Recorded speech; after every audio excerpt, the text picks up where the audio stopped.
With your hosts, Lily Mundy, Raj Parikh, and Kyle Sanniec, this is the award-winning PRS Journal Club podcast.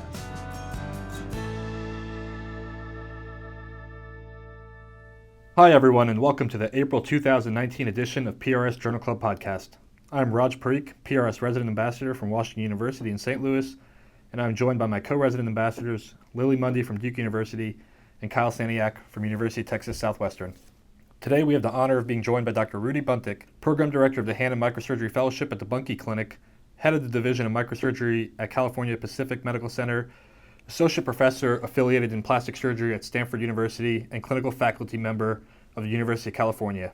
Thank you so much for joining us, Dr. Buntic, for this PRS Journal podcast. Thank you so much for having me. The articles that we will discuss can be read for free on prsjournal.com, including an archive of all past Journal Club articles. The article we will be discussing is Myth-Busting the DIEP Flap, an Introduction to the Abdominal Perforator Exchange Apex Breast Reconstruction Technique, a Single Surgeon Retrospective Review. This paper is from Dr. Frank DellaCroce at the Center for Restorative Breast Surgery in New Orleans, Louisiana, and his group.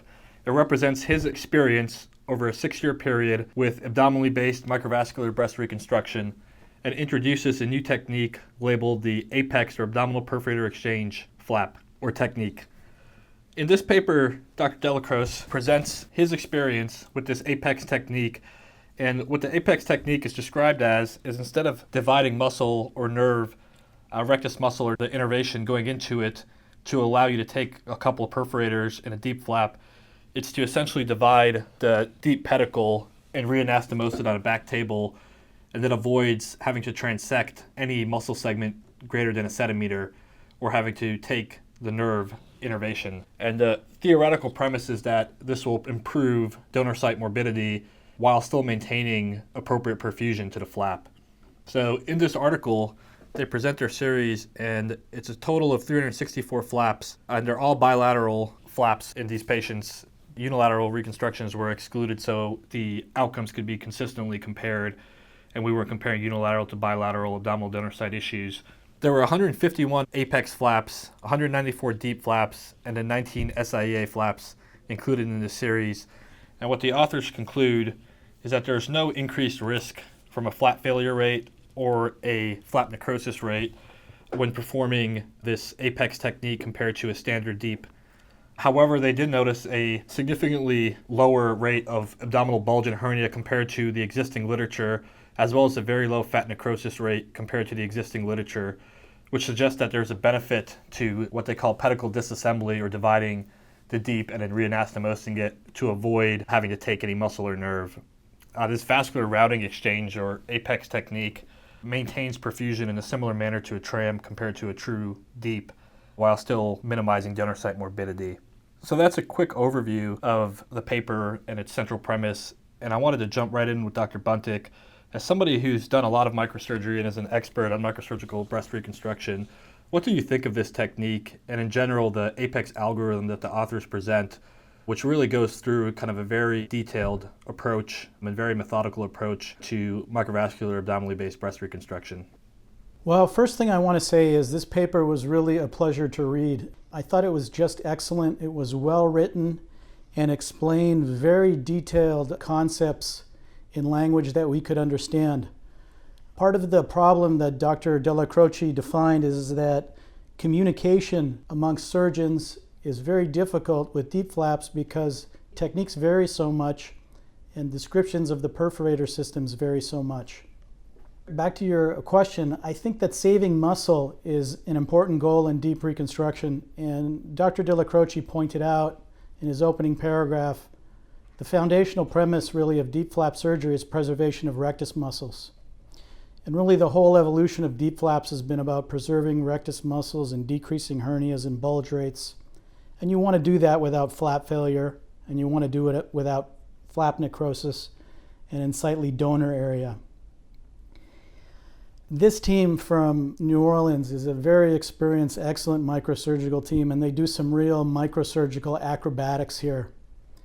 And they preserve muscle and innervation and lower the incision really in a way that I don't think I've seen from anybody else. And these are all very worthwhile goals.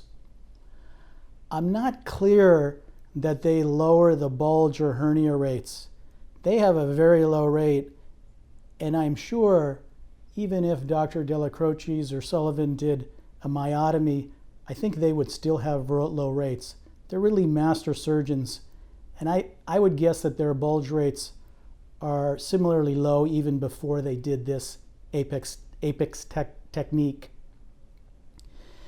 I like that he articulates wide variability on what surgeons are doing and how that clouds uniform reporting.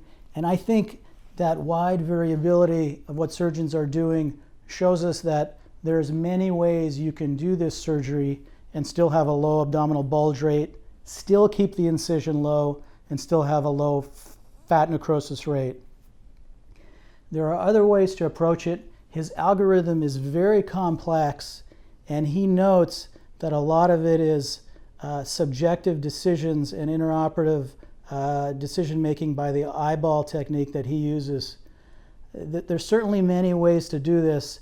His way is extremely difficult and very complex and a very big microsurgical challenge, I think, for any surgeon.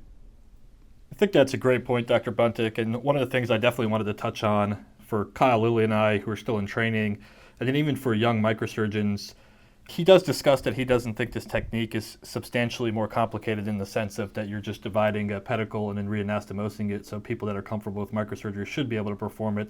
But I don't think it's the technical aspects necessarily as much as the algorithm and the thinking and the approach that makes this much more challenging for novices. When you talk about wide variability and kind of just the overall success rates with deep flaps and muscle-sparing tram flaps, it seems that the advice we've gotten starting out is that it's okay to start high, take a periumbilical perforator if they're there, and then you can always come back and lower the incision later. And it seems that a lot of people in reading this article will have kind of the fear of the technical aspects of things. Do you think that this technique itself is just much more challenging to perform? And then how would you recommend novice surgeons approach microvascular breast reconstruction from the big picture? Is this algorithm something that would be helpful, or should they just keep it much more simple? I think the algorithm is helpful, but I'm not sure that everyone is going to want to go down the road of the so-called apex reconstruction. He does say that the technique of disassembling the system deep to the muscle and putting it together again is fairly straightforward. But we all know, and you guys all know from doing these techniques, that deep inferior epigastric artery and the two veins below the muscle at that level are quite small, quite friable. There's two veins there. They're difficult to separate out from the artery, which you would have to do to reanastomose them. And there's many, many branches. I do think that's a big technical issue. Lowering the incision can also be done without necessarily taking the periumbilical perforators by using the superficial inferior epigastric vein. He notes that it's not there in all patients. We all know that it's not there in all patients, but when it is there, you can take that superficial vein, you can use the perforators that are lower, even if they are smaller, and still get excellent circulation in the flap without getting any flap necrosis and having a high success rate. You can potentially even possibly increase your success rate by using the superficial and the deep system veins.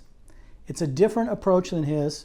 Other surgeons use that, and I think they use it with high success, and they can keep the incision low. Now, if you're a surgeon who's just starting out his practice, I don't know that you necessarily need to hit a home run every time and keep the incision low. Like you said, I think you can have it a little bit higher and then you can lower it later. Keeping the incision low in and of itself is not necessarily the goal, and sometimes it's something you really want to do in the extremely fit patients. In other patients who have a larger pannus, patients that aren't necessarily represented in the photos here, you can make that periumbilical incision easily and keep the large perforators. That's an excellent point, Dr. Buntic. One of the other things I found really interesting about this article was just how it was thought-provoking in the sense of really challenging surgeons and plastic surgeons who are reporting their results to be more methodical on how they label and report outcomes, so specifically in regards to what are we calling an MS tram, a free tram, a DIEP. And really this table 1 kind of gives a really strict criteria that builds on Dr. Nahabedian's criteria and adds the apex criteria, but also more strictly defines what an MS0 tram or a free tram is, MS1, MS2, and then a DIEP. And really, he says anything that takes up to 1 centimeter or greater than a centimeter of rectus, should really be called a muscle-sparing tram. And I think that's what we talk about with wide variability in the reporting. One of the things I wanted to ask you, and you touched on this kind of earlier, but just to expand on it, is really a big picture question, and it's something that I think I've heard different opinions from different microsurgeons on, is how important is it to preserve, what is the muscle cutoff, so to speak? How important is it to preserve up to 1 centimeter, 2 centimeters of muscle versus dividing the muscle, or even dividing the nerve and then reconstructing it, doing a nerve coaptation that allows you to not have to do an apex flap, including multiple perforators, and then you reconstruct the nerve later, compared to doing this apex technique. I mean, there's 2 major systematic reviews and meta-analyses on the topic, one from Dr. Soletti in the PRS journal in 2009, and then another one from the Denmark group. And they definitely show that there was a decreased clinical bulge rate in DIEPs versus free trams and DIEPs versus muscle-sparing trams. But the Denmark study was interesting in that the sense of patients self-reported no difference in donor site bulge or abdominal morbidity between a muscle-sparing tram and a DIEP flap. And obviously some of that has to do with how we report DIEP flaps that are really muscle-sparing trams. But what is your thought on that and the concept? And I want to get Lily and Kyle's thoughts on what they've heard from their faculty on really what the amount of muscle to preserve should be reconstructing the nerve as opposed to doing a true DIEP. I think certainly you want to preserve as much muscle as possible. Sometimes you do have to transect muscle, like he points out. I think that if you divide a nerve and you divide it far laterally and you think it'll denervate a large portion of muscle, it's easy to repair that nerve. It's much more complicated to do this apex technique and repair an artery and at least one vein. A nerve repair is simple to do. I think you have to do your best to preserve as much muscle as possible, but understand that your primary goal is to have a successful breast reconstruction. As you pointed out in those multi-center meta-analyses, the bulge rate is not that high, and I do think it's going to get better and better with every surgeon with the more experience they have. Bulges and hernias are few and far between, and maybe we don't need to go as far as Dr. DellaCroce tells us we have to. Yeah, that's certainly an interesting point, and I think that's something that there's always considerable debate on. I think, there's people that think you should definitely preserve as much muscle as possible, which I agree with whenever feasible, but then when it becomes unfeasible or technically much more challenging, that really lies the question. And then Lily and Kyle, what are your thoughts? Lily, I'll go to you first. At Duke, how are you guys doing your microvascular breast reconstructions, and how diligent are people in preserving as much muscle and reconstructing the nerve when possible? Yeah, I agree with a lot of the points that have been made. I thought this was a really great article and really well thought out and really nice article to read and very thought-provoking. It's really nice to start to sort of think about the really high-level technical aspects of how we're doing these procedures and how we're really going to optimize sort of the lowest hernia rate, the least amount of fat necrosis, the best aesthetic outcome for patients. In terms of what we're doing at Duke, we will make every effort in the surgery to perform a DIEP flap and spare as much muscle as possible. If a nerve is transected, then it'll often be reapproximated. But we will do MS trams when that's sort of what the option is based on the perforator availability, typically when there's multiple smaller perforators. We haven't had anybody do like an apex type flap for breast reconstruction.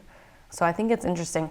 I think one of the sort of limitations to the idea as it stands now is just the length of follow-up.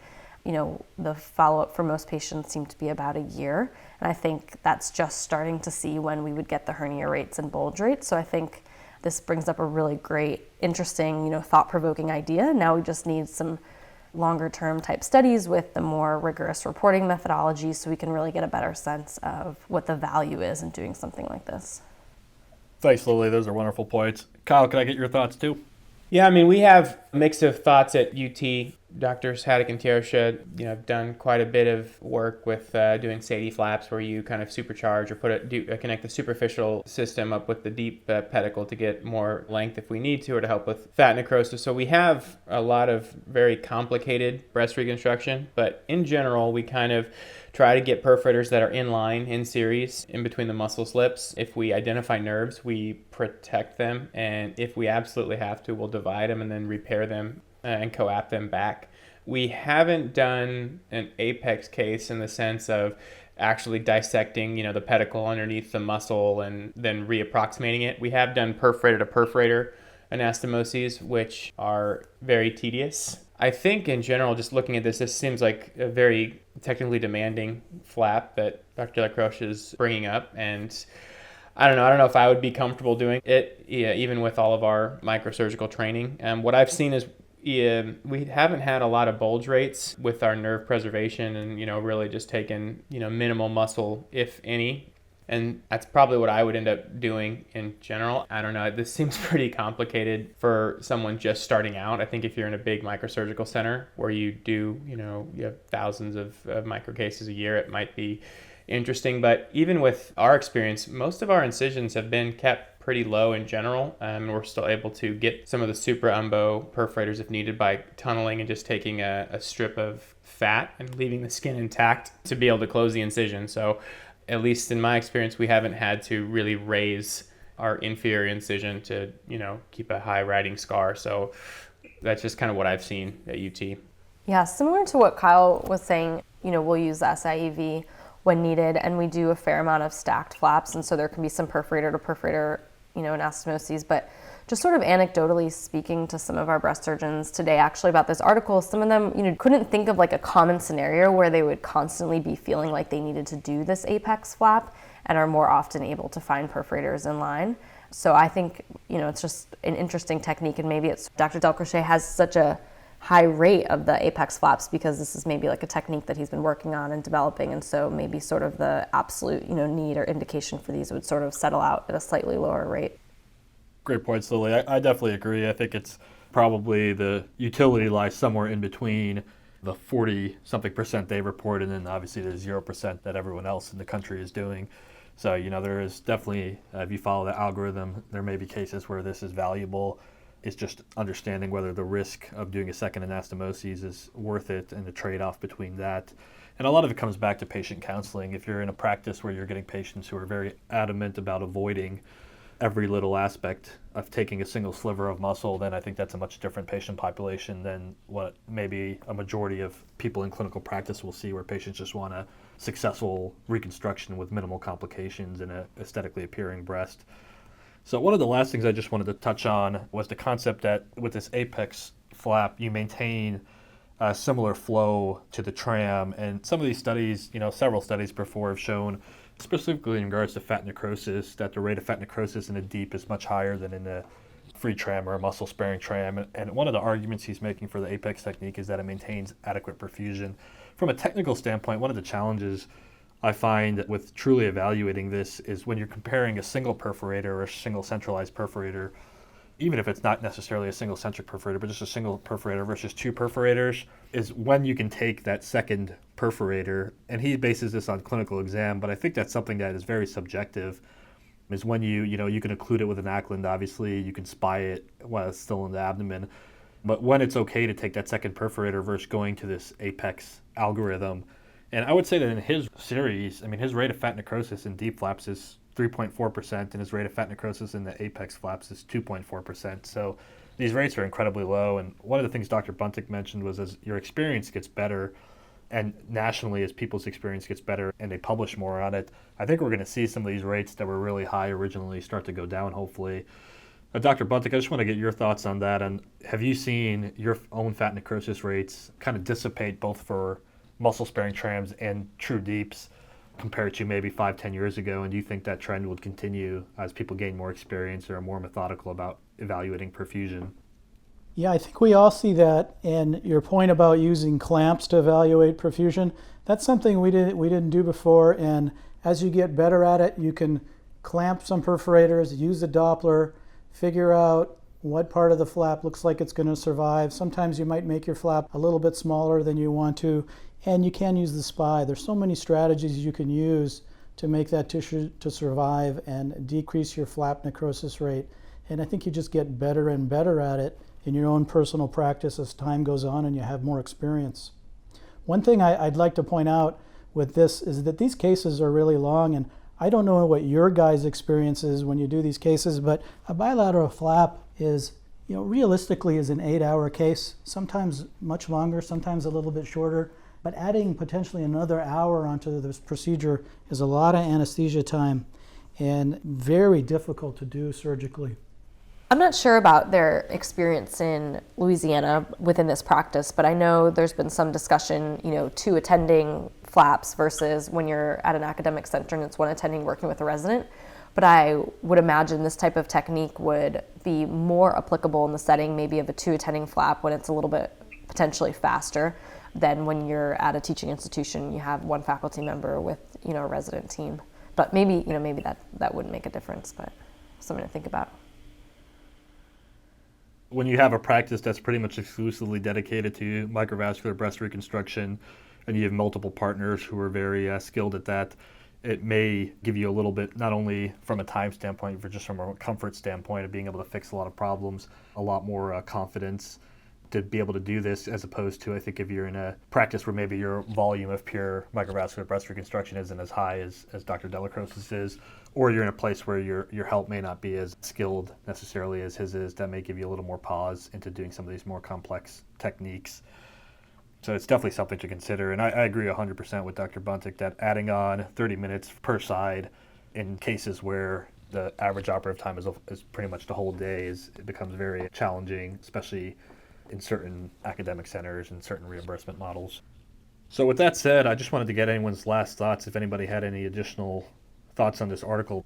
I want to say thank you guys for picking it because it was very educational and it was a great review of deep flaps and circulation and just principles of communicating amongst doctors and being precise in your language. It's a terrific paper.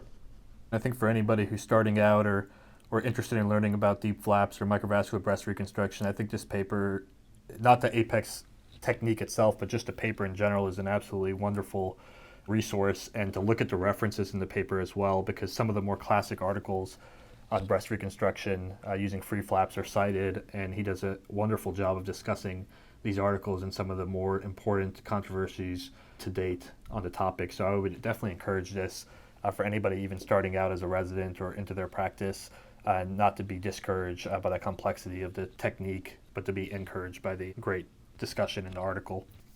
So with that said, I think we will end the discussion of this article. Thank you everyone for a great discussion. If you like this podcast, please feel free to share with your colleagues and friends and rate us on the Apple iTunes Store. Also remember to tune into the other 2 articles that we will be discussing on this month's podcast. Finally, join us for our monthly Facebook Journal Club on Facebook, where we will be able to interact directly in real time with this month's selected articles' authors. Go ahead and like the Plastic and Reconstructive Surgery Facebook page if you have not done so already. It is there where our monthly journal clubs take place. And once again, thank you so much, Dr. Buntic, for joining us. Thank you. Thank you for listening to the award-winning PRS Journal Club podcast. Be sure to read all of the articles being discussed, including some of the classic pairings from the archives, for free on prsjournal.com.